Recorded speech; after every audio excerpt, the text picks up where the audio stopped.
बिहार की सत्ता में करीब 18 सालों से नीतीश कुमार काबिज हैं और अपने उंगलियों पर पूरे बिहार की सियासत को नचा रहे हैं।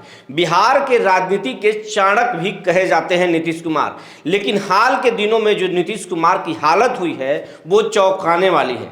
जेडीयू में सब कुछ ठीक नहीं चल रहा है और नीतीश कुमार की सरकार में भी सब कुछ नहीं ठीक चल रहा है और नीतीश कुमार को भी इसका अंदाजा हो गया है। इसीलिए नीतीश कुमार काफ़ी परेशान चल रहे हैं।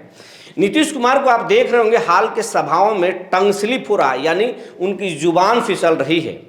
और एक ऐसा लोकसभा है जिसकी प्रचार करने को लेकर के, एनडीए को जिताने को लेकर के नीतीश कुमार काफ़ी असहज महसूस कर रहे हैं। और हम बात कर रहे हैं समस्तीपुर सुरक्षित लोकसभा सीट के। यहाँ पर लोजपा चुनाव लड़ रही है एनडीए से और इंडिया ब्लॉक से कांग्रेस चुनाव लड़ रही है।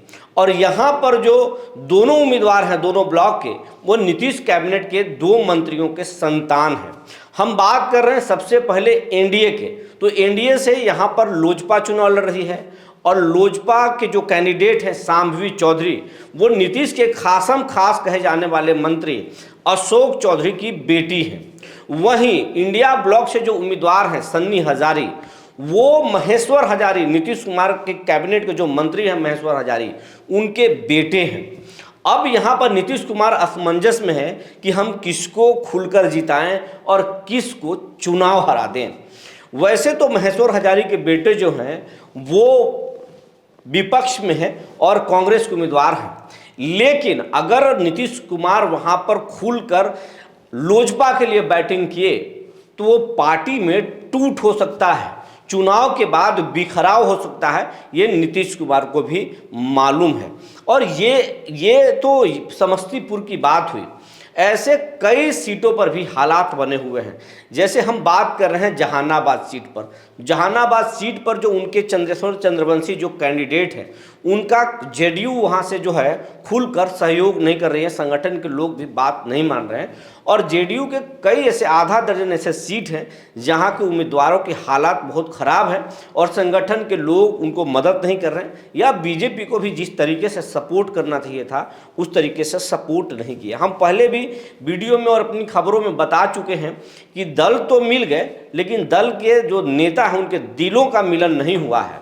यही कारण है कि जेडीयू को खुलकर बीजेपी सहयोग नहीं कर रही है और बीजेपी को खुलकर जेडीयू के कार्यकर्ता सहयोग नहीं कर रहे हैं। और ये फर्स्ट फेज और सेकंड फेज के चुनाव में भी देखा गया है।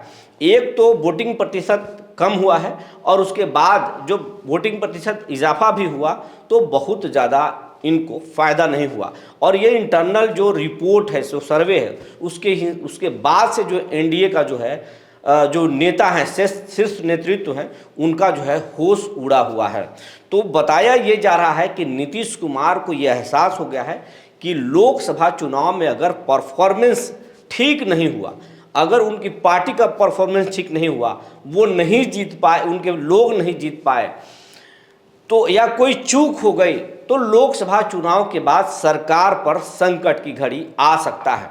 और राजनीतिक जानकार ये बताते हैं कि लोकसभा चुनाव के बाद एनडीए में बड़ा खेल हो सकता है, क्योंकि इस बार एनडीए कुनबा को कहीं ना कहीं झटका लग सकता है।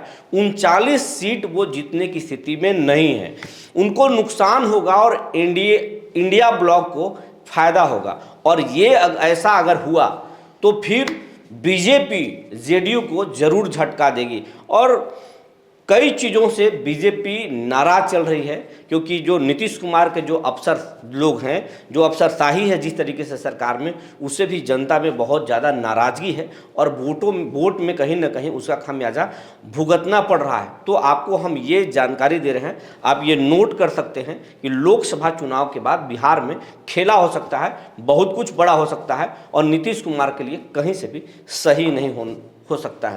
हालांकि नीतीश कुमार पहले ही पहचान जाते हैं और समय रहते फैसला ले लेते हैं, लेकिन इस बार क्या नीतीश कुमार समय से फैसला ले पाएंगे या नहीं ले पाएंगे, क्या होगा ये तो आने वाला वक्त ही बताएगा। जो जानकारी मिली थी हमने आपको बता दिया। फिर ऐसे ही हम रोचक जानकारी के साथ हम आपके सामने आएंगे। तब तक के लिए धन्यवाद।